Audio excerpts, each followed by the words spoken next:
Coming up on First at 4, a state of emergency is declared in Harlan County due to a mudslide affecting one roadway. And some minor flooding was reported in a few counties this morning as heavy rain moved through. And another round of rain is expected in the next couple of hours. The details now on First at 4. Dedicated to Eastern and Southern Kentucky, this is WYMT Mountain News First at 4.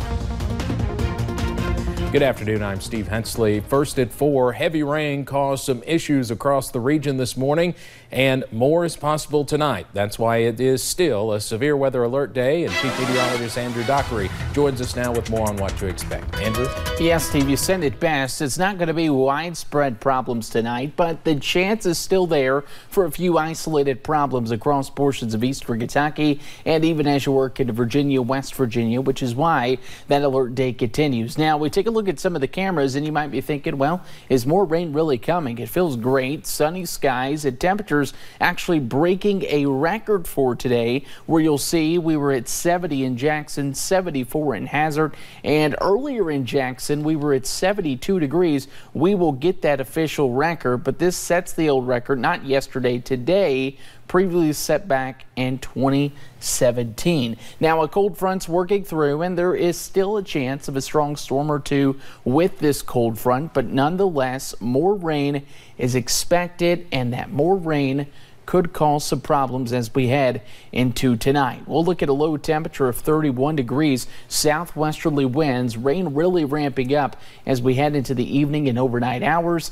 And really, I think your big problem is going to be mudslides, landslides, anything along that nature with some quick, heavy rain at times. Steve, we'll keep an eye on it, and we'll have a full look at that hourly forecast coming up in a few short minutes. All right, thanks, Andrew. A state of emergency is declared in Harlan County, where heavy rainfall caused a mudslide along Kentucky 72, causing traffic problems for many. WYMT's Connor James is there. A state of emergency has been declared in Harlan County. Heavy rain and heavy wind last night has caused a handful of problems for people living here. This slide behind me along Highway 72 is just one of those problems.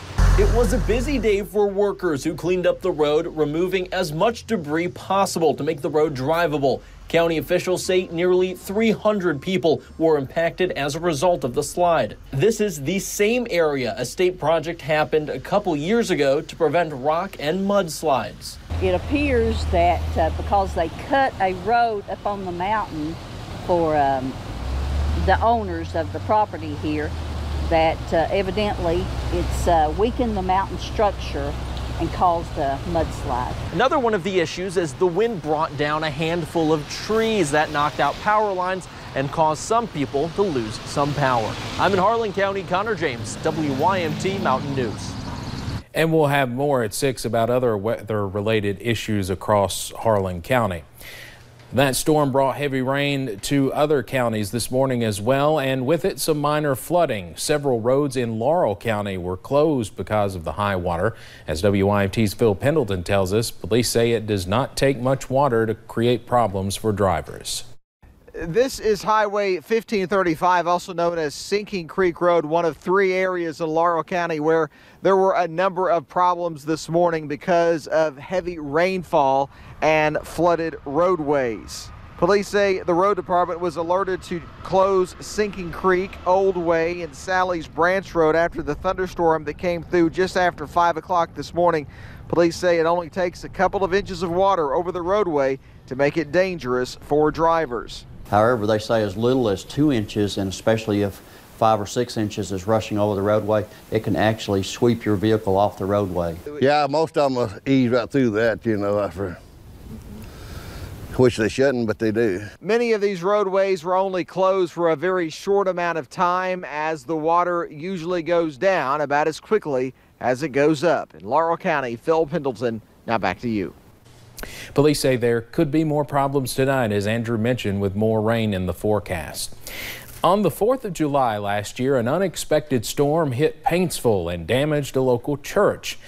A microburst hit Johnson County quick and fast, and along with it, the high winds took off the steeple at First Baptist Church in Paintsville. You might remember that. On Tuesday, though, crews from Campbellsville visited to put up the new steeple. Pastor Seth Carter says they are excited to see that happen. Democrats took control of the House in the last election based in part on their promise of oversight of the Trump administration. That push to expand scrutiny of the president began today on Capitol Hill, where House committees are holding hearings on a variety of topics. Democrats are launching new investigations into President Trump's personal finances, including a hearing today on whether presidents should be required to make their tax returns public. Yesterday, Congressman Adam Schiff announced the House Intelligence Committee's investigation into whether the president is making policy decisions based on possible financial interests with Russia. Will allow us to investigate any credible allegation that financial interests or other interests are driving the decision-making of the president or anyone in the administration. The president responded this morning by tweeting, quote, "After having found 0 Russian collusions, he is going to be looking at every aspect of my life, both financial and personal, even though there is no reason to be doing so." The president is calling it presidential harassment. The Senate Judiciary Committee voted today to advance William Barr as the Attorney General nominee. Next, he must be confirmed by the Senate to assume the role. That vote should come next week. The Judiciary Committee voted 12-10 along party lines to advance Barr. If the Republican-led Senate does the same, as expected, he will be confirmed. Democrats have expressed concern Barr only committed to release Robert Mueller's report, quote, "consistent with regulations." They and some Republicans want him to commit to releasing the Russia report in its entirety when it is finished. The acting Attorney General may bypass Capitol Hill's hot seat tomorrow. Acting AG Matt Whitaker is supposed to appear before the House Judiciary Committee tomorrow for an oversight hearing, but today the DOJ gave an additional condition to Whitaker's testimony. In a letter, it said Whitaker wants written assurance that he will not be served with a subpoena if he avoids questions from lawmakers. The committee has a subpoena in advance in case they would have to use it. The DOJ sent a letter to committee chairman Jerry Nadler with Whitaker's request and questions he was prepared to answer. They say Nadler has until this evening to send his written response. Virginia's political chaos is showing no signs of ending, with the state's top 3 elected officials all embroiled in controversy. Yesterday, Virginia Attorney General Mark Herring admitted he wore blackface to a college costume party in 1980. In a statement, Herring said he was deeply regretful. Just days ago, Herring called for Governor Ralph Northam to resign over a racist photo in his medical school yearbook. I feel like they should resign from office because whether you did it in the past or you did it now, it shouldn't have been done in the first place. If Northam resigns, Lieutenant Governor Justin Fairfax is first in line to replace him, but Fairfax has his own scandal. A woman has accused him of sexual assault at the 2004 Democratic Convention in Boston.